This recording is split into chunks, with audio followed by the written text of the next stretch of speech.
When it comes to cameras, you gotta cover the good, the bad, and the ugly. Hey everybody, this is Roberto Blake of RobertoBlake.com helping you create something awesome today. And today we're gonna talk about what I think is one of my favorite cameras, one of my favorite pieces of tech. I just bought the Panasonic Lumix GH5, and I'm gonna give you a full hands-on review of this camera. The Panasonic Lumix GH5 is an amazing camera, and it would have to be to get me to spend $2,000 on just a camera body. Right now, I'm filming this review on the Panasonic Lumix G7, which has been my primary shooter here on the channel. Many of you know that when I'm doing my vlogs, I'm using the Sony RX100 Mark V. There is a reason that I decided that for when I'm doing tripod-based talking head videos that I want to go with the Panasonic system, and that it is the camera that I like being behind whenever I'm doing other projects or interviews. I chose the GH5 as an upgrade based on its features, but that's not the only thing I'm going to cover in this review. I'm going to talk about everything, including the controversy around the autofocusing system, but I'm going to get into the build quality, the actual experience of using the camera, the features that it has available that contributed to my buying decision, and obviously the image quality and the video quality that this camera produces. Because I know this is the real deal breaker for a lot of you, I'm going to cover the image and video quality first. When it comes to both still photography and video, the quality on the Panasonic Lumix GH5 is nothing short of tremendous. I've been able to get amazing shots with a variety of lenses, including my 25mm, my 30mm, and my 42.5mm, as well as my 14mm, which is my wide angle. And I've been impressed with what it's been able to do. The sharpness, the quality, the bokeh, it's all there.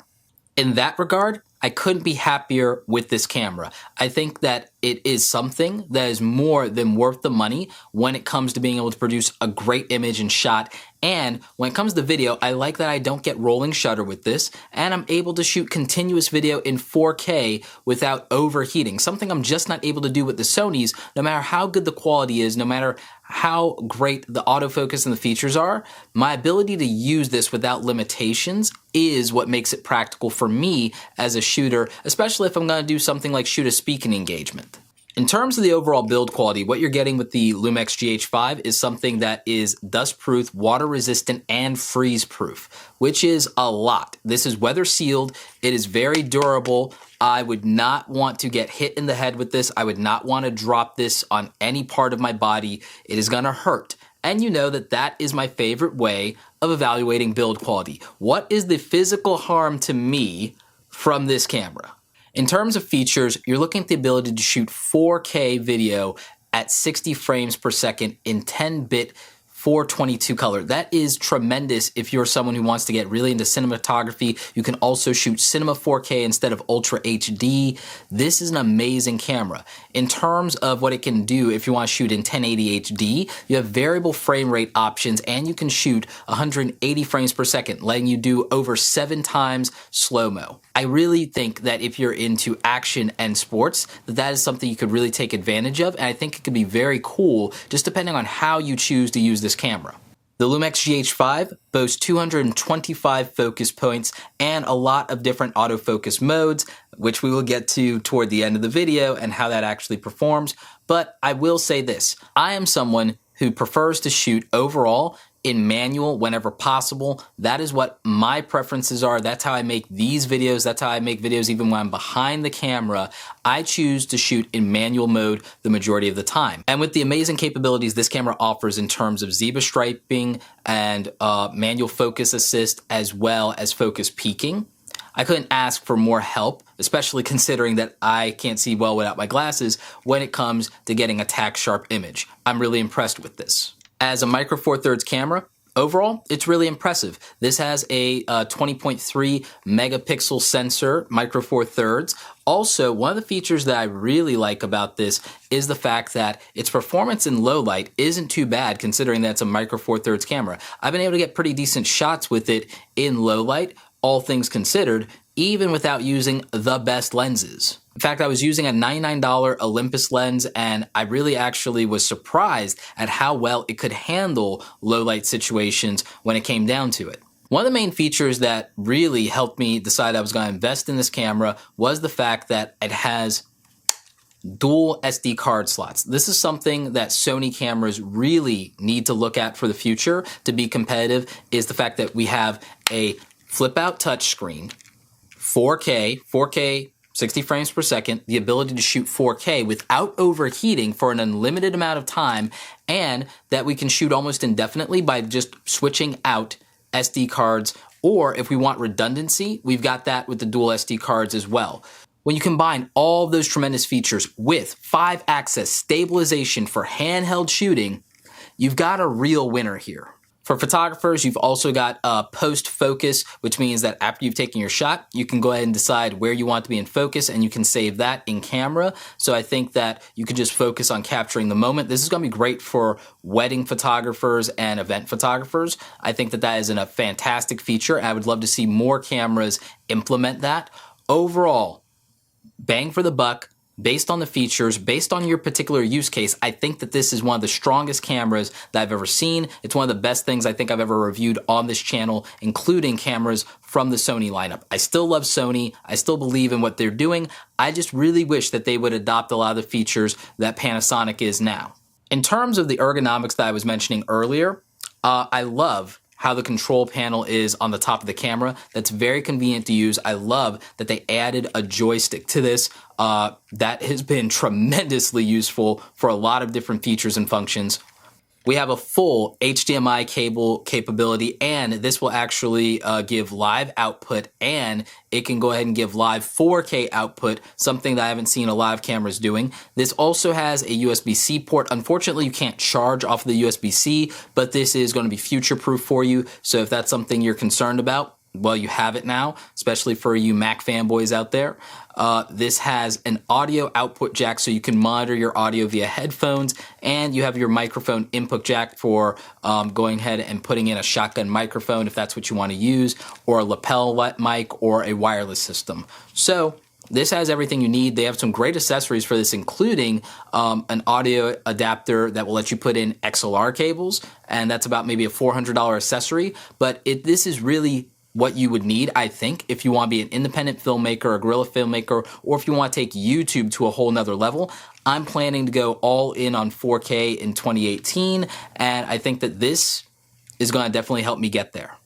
My overall experience, which is I think one of the most important things, the user experience of this camera is fantastic. I love it. I can't say enough good things about it. Now, here's the bad and the ugly. The autofocus is less than perfect. It is a contrast-based autofocus system that a lot of people have had complaints about. However, in a lot of my real-world testing, I found that it was passable. It was something that I could live with. It was no worse in terms of continuous autofocus than many of the Nikon and Canon cameras that I've used in the past. The dual pixel autofocus in the new Canons is amazing. The phase detection in the Sonys is amazing. I am not saying anything that contradicts that. However, I think in many real-world use cases that you could go to single servo autofocus and it will serve a lot of your needs, maybe not everybody's, but the way that I use this camera and the fact that I prefer to be a manual focus shooter anyway, I'm full manual settings, manual focus, full manual, then I think that that could be practical. If you're someone who relies on autofocus, then this camera may not suit all of your needs, and it's a shame because I think that if it had phase detection technology, that this would literally, absolutely, undoubtedly be probably the best camera on the market, but I really would put it in the top 5 right now. I may do a video about what I think the top 5 cameras of 2017 are. Maybe that's something that comes soon.